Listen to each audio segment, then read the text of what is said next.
Today is June 16th, 2025, and you're listening to Space News First Up. Discover your next mission in the space industry with the Space News Job Exchange. Visit spacenews.com/jobs to find top aerospace roles and connect with leading employers. And for employers, use discount code JOBEX for 15% off your next purchase. Here are today's top headlines in space. AST SpaceMobile announced an agreement Friday to access spectrum held by bankrupt operator Ligado. NASA said that a private astronaut mission to the International Space Station could launch as soon as Thursday after delays caused by an air leak on the station. Members of Congress are asking the White House to swiftly select a new nominee for NASA administrator. Ursa Major won a contract to provide engines for Stratolaunch's hypersonic vehicles. ESA is evaluating the potential impacts of NASA's proposed budget on its programs. And ESA is also moving ahead with a Earth observation satellite program with security applications. First Up is produced by Space News, the industry standard for professional space journalism. Visit spacenews.com for breaking news, policy updates, and original analysis. We begin today with news that AST SpaceMobile announced an agreement Friday to access spectrum held by bankrupt operator Ligado. Under the deal, AST SpaceMobile would provide about $550 million to Ligado, of which $535 million would go to Viasat-owned Inmarsat to settle that company's opposition to Ligado's bankruptcy restructuring plan. Ligado uses these frequencies to provide mobile satellite connectivity from geostationary orbit to government and enterprise customers, and had sought to repurpose them for terrestrial applications. That effect was stalled by concerns that it would interfere with GPS signals. AST SpaceMobile, in return, will get long-term access to Ligado's L-band spectrum to boost its planned direct-to-smartphone services. AST SpaceMobile said Inmarsat has agreed to support its efforts to obtain regulatory approval for using L-band spectrum from low Earth orbit. NASA said that a private astronaut mission to the International Space Station could launch as soon as Thursday after delays caused by an air leak on the station. NASA postponed the Axiom SpaceX 4 mission's launch last week, as the agency and Roscosmos worked to understand what they called a new pressure signature from a Russian module with a long-running but small air leak.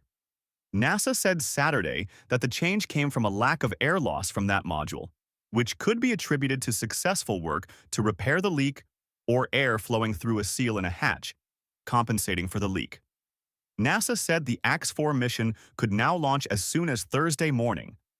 The incident caused Elon Musk to reiterate his call that the ISS be retired in 2 years. Members of Congress are asking the White House to swiftly select a new nominee for NASA administrator. In briefings at the Paris Air Show Monday, House and Senate members said they were surprised that the White House withdrew the nomination of Jared Isaacman to lead NASA. They said it was important to get a new person nominated and then confirmed by the Senate to provide long-term leadership for NASA. They also expressed some concerns about the proposed NASA budget that would cut agency funding by about 25%. Representative Brian Babin, Republican Texas, chairman of the House Science Committee, said he backed a proposal by Senator Ted Cruz, Republican Texas, to add $10 billion to a budget reconciliation bill for NASA human spaceflight programs.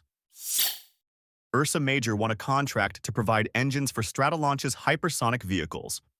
Under the $32.9 million contract announced Monday, Colorado-based Ursa Major will deliver an upgraded variant of its Hadley engine for use in Stratolaunch's reusable hypersonic vehicle called Talon A. The contract covers 16 such engines. Hadley engines have powered multiple Talon A missions, and the upgraded version will offer increased reusability. The engine produces 5,000 pounds force of thrust and operates on liquid oxygen and kerosene. ESA is evaluating the potential impacts of NASA's proposed budget on its programs. At a meeting of the ESA Council last week, agency representatives reviewed how NASA's proposed budget for 2026, a reduction of nearly 25% from current levels, would affect ESA's work in human spaceflight, space science, and Earth observation. ESA said several missions would require recovery actions to mitigate the cuts, And the agency is also looking at how it could repurpose elements like the Orion service module for other applications. Officials said they will study steps the agency could take at its ministerial conference in November to address the cuts. The agency also emphasized efforts at cooperation with other nations, including Canada and India, but added it has no plans to step up joint projects with China. ESA is also moving ahead with a Earth observation satellite program with security applications. The ESA Council formally approved an enabling resolution last week, instructing the agency to prepare a proposal for the European Resilience from Space ERS program, which will include high-resolution optical and radar satellites with revisit times as short as 30 minutes. ESA member states will be asked to contribute about €1 billion, $1.15 billion to ERS at the November ministerial as the first phase of the program. It will eventually be a joint effort with the European Commission, envisioned as a system of systems that will include the IRIS² secure connectivity constellation and a low Earth orbit navigation system that will give European governments independent access to such capabilities for civil and military applications. Share your company's news with the entire space industry through Stellar Dispatch, the press release service from Space News.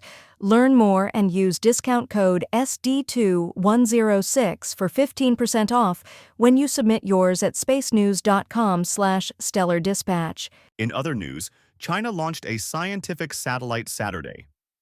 A Long March 2D rocket lifted off at 3:56 a.m. Eastern from the Jiuquan Satellite Launch Center, placing into orbit the China Seismo-Electromagnetic Satellite 2, CSES-2, also known as Zhangheng 2. The satellite, the successor to the CSES-1 spacecraft launched in 2007-2018, will look for correlations between earthquakes and electron flux activity in the inner Van Allen belt, which could be used to predict seismic activity. The satellite includes contributions from Italy and Austria. A Chinese company is proposing to develop a data relay satellite constellation. Kangyu Space Technology presented its plans at a Chinese conference earlier this month. The constellation will consist of 13 satellites in different orbits, 6 in medium Earth orbit, 4 in geostationary orbit, and 3 in inclined geosynchronous orbits. According to the company presentation, use cases appear to include data relay for UAVs, launch vehicle telemetry, maritime and aviation assets, and potentially Internet of Things and data nodes in remote or rural areas. The first satellite is in production for launch by the end of next year. Spaceflight Now reports that SpaceX launched more Starlink satellites from Florida on Friday. A Falcon 9 lifted off from Cape Canaveral Space Force Station at 11:29 a.m. Eastern, putting 23 Starlink satellites into orbit. 13 of those satellites have direct-to-cell payloads, as SpaceX completes the first generation of its system for communicating directly with cell phones. Reuters reports that the White House is reportedly reviewing SpaceX contracts with the U.S. government. According to sources, the White House asked NASA and the Defense Department to provide it with details about its existing contracts with the company, just after Elon Musk's acrimonious departure from the Trump administration. It's unclear what the White House was specifically reviewing and what steps it might take to cancel or revise those contracts, steps that could impair operations by the space agency and military. Blue Origin has named the people flying on its next New Shepard suborbital mission. The NS-33 mission will fly 6 people, including attorneys, entrepreneurs, and a conservationist. The crew includes a husband and wife flying together. Blue Origin did not announce a launch date, but the company typically discloses the crew a week or two before the launch.